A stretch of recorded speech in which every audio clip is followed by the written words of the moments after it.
Hi friends, welcome back to my channel.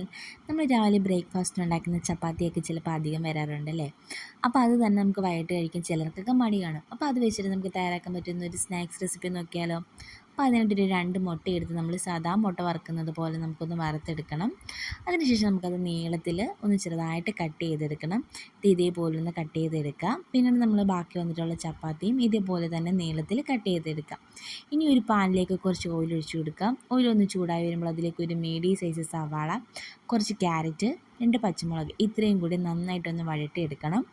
ഇനി ഇതിലേക്ക് നമ്മൾ കുറച്ച് മഞ്ഞൾപ്പൊടിയും കുറച്ച് മുളക് പൊടിയും കൂടി ചേർക്കുന്നുണ്ട്. അതും ഇട്ട് നന്നായിട്ടൊന്ന് വഴറ്റി ഇതിലേക്ക് നമുക്ക് ആവശ്യമായിട്ടുള്ള ഉപ്പ് കൂടി ചേർത്ത് കൊടുക്കണം. പിന്നീട് നമ്മൾ കട്ട് ചെയ്ത് വെച്ചിരിക്കുന്ന മുട്ടയും ചപ്പാത്തിയും കൂടി ഇതിലേക്കിട്ട് നന്നായിട്ടൊന്ന് മിക്സ് ചെയ്തെടുക്കുക. പിന്നെ ലാസ്റ്റായിട്ട് കുറച്ച് ടൊമാറ്റോ സോസും കുറച്ച് മല്ലിയില കൂടി ചേർത്ത് കൊടുക്കുന്നുണ്ട്. അപ്പോൾ ഇത്രയേ ഉള്ളൂ, വളരെ സിമ്പിളായിട്ട് തയ്യാറാക്കാൻ പറ്റുന്ന ഒരു റെസിപ്പിയാണിത്. കുട്ടികൾക്കൊക്കെ ഇത് തീർച്ചയായിട്ടും ഇഷ്ടപ്പെടും. സ്കൂൾ വിട്ടൊക്കെ വരുമ്പോൾ കുട്ടികൾക്കൊക്കെ ഉണ്ടാക്കി കൊടുക്കാൻ പറ്റുന്ന ഒരു റെസിപ്പിയാണിത്. അപ്പോൾ ഇതെല്ലാവരും ഒന്ന് ട്രൈ ചെയ്ത് നോക്കുക. വീഡിയോ ഇഷ്ടപ്പെടുവാണെങ്കിൽ ലൈക്ക് ചെയ്യാനും ഷെയർ ചെയ്യാനും ചാനൽ സബ്സ്ക്രൈബ് ചെയ്യാനും മറക്കരുത്.